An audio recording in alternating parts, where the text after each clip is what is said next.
તમે રૂપિયા બહાર 1.25 રૂપિયા બહાર તેલ માલિશ કરો તો 5 રૂપિયા બહાર ઘી ખાવાની શક્તિ આવે તમારામાં.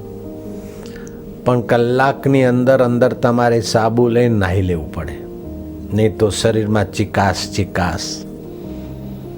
એ સ્વાસ્થ્ય માટે સારી નહીં.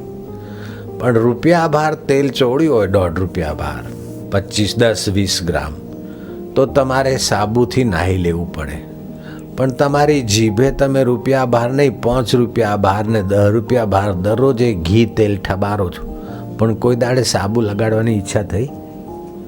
ચિકાસ ચોટતી જ નથી. ભર્યું 25 ગ્રામ ખાઓ, 50 ગ્રામ ખાઓ, 100 ગ્રામ ઘીના ઘૂંટડા પડો ને થોડી વાર પછી લૂલી હતી એવી ને એવી એને ચિકાસ ચોટે કોઈ દાડ?